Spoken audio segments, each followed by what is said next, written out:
What's up, everyone? Welcome back to the channel. Today, I'm going to be talking about the Eternaut, if I'm pronouncing that correctly.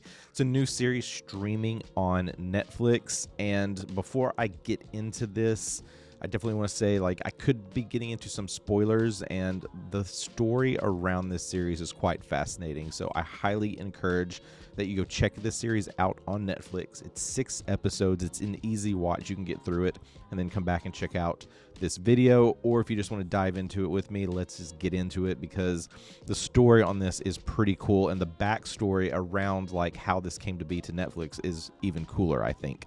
So let's dive into the Eternaut. This is a new post-apocalyptic series, that takes place in Argentina. Here we're following a group of people. We're in a season where I believe it's maybe summertime, could be spring, warmer weather, have you will. And then one particular day, these people start seeing bright lights in the sky, followed by snow. But it turns out that the snow is actually toxic, and if it touches you, you die. And so now these people are moved into a whole new world where they're trying to figure out what this is, how it came to be, and how are we going to survive this. Now, this story originated back in the 50s, originally as a comic strip. It moved into some other areas. I think there are some potential other visual adaptations of this. I definitely want to try to look into them. But this story has gone through a number of iterations. I mean, this started as this sci-fi post-apocalyptic series. At one point, it moved into more of a political thriller. But now we're back into this sci-fi based series. And one thing I really enjoyed about this is just how this feels like a very lived in world. These are not megastars. These are what seem to be everyday people.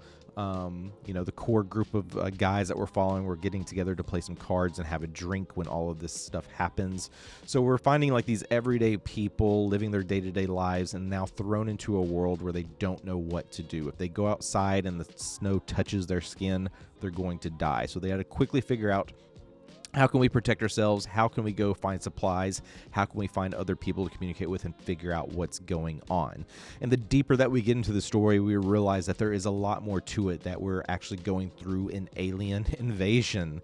So this definitely leans into the sci-fi elements, and it's pretty cool. I mean, we're dealing with so many things where it's almost like man versus nature, but now we're doing man versus essentially the unknown, not knowing what these alien creatures are. And we do get to see them in the series. They're these beetle-like aliens that are looking for people that have these spider-like abilities. They want to wrap them in a web and essentially take them underground.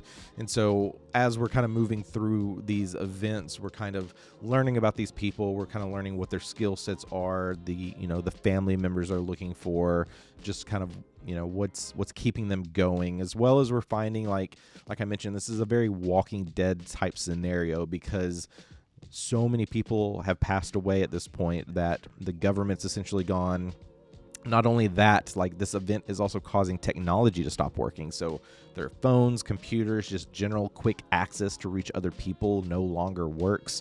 So they're relying on their relationships, and they're relying to go find people and try to talk to them to build up that trust, because we're finding situations of people in very troubling circumstances, whether they're stuck in a vehicle, stuck in a building, stuck on a train, or whatever you may have it. It's just, what do we do in these scenarios? We don't know what's going on, but all we know is if we go outside as is, we're probably going to die.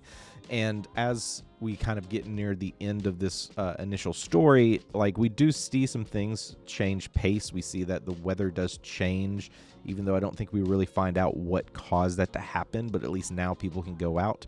But we are deep into this more Walking Dead scenario now, where people are trying to form their own groups, and we have military coming into play.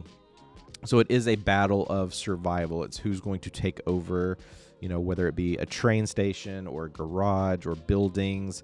People are struggling to figure out, how can we truly work together as one to survive this? Because even though the snow had stopped, we still had these alien-like creatures roaming around that could kill us.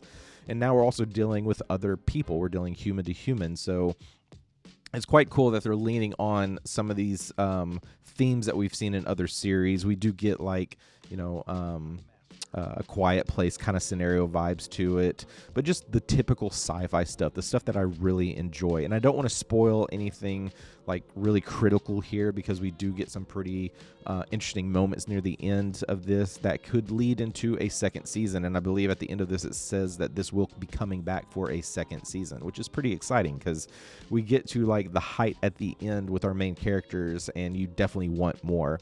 If there's anything I have to like nitpick about, I would say like 6 episodes felt way too short. I would have loved to see this been stretched out to like an 8 to 10 episode series, because we do spend a lot of time with the characters and we kind of move from point A to point B fairly quickly.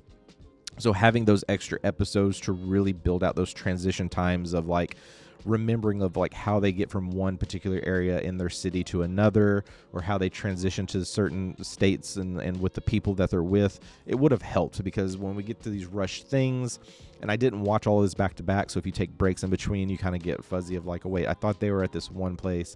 So there's things like that I wish they would have improved on. But all in all, I think this is a very entertaining series. It's a bit slower paced, but I think if you're into sci-fi, into slow burn stuff, I think you'll definitely enjoy this.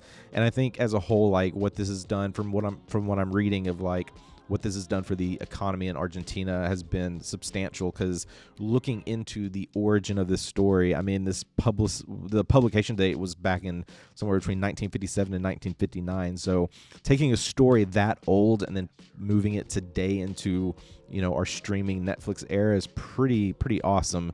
And this is definitely one I could definitely see future adaptations on for like the big screen. Like, would love to see this with more of a production budget on like a big screen. Would be pretty incredible. So hopefully this going into season 2 gets more of a production budget, and they can do a lot more in terms of like the visual effects and building out the story, maybe even get more episodes. So that is the Eternaut, now streaming on Netflix. We are in a new sci-fi post-apocalyptic world, following a group of people as they are unsure what causes this random snowfall to occur that is essentially toxic to them, and also leading into this alien invasion where they're trying to figure out the source of this and what they can do to survive. Definitely check it out. I highly recommend it. I think it's a good watch. Also, thanks so much for stopping by. If you're new here, be sure to like and subscribe. It definitely means the world to me. I'm trying to get into a rhythm of getting more reviews out. We've got a couple more coming out soon for movies I just watched this week, but I definitely wanted to drop this one out first because it was high on my radar, and I definitely want people to check it out this weekend. All right, thanks again for stopping by. We'll see you soon.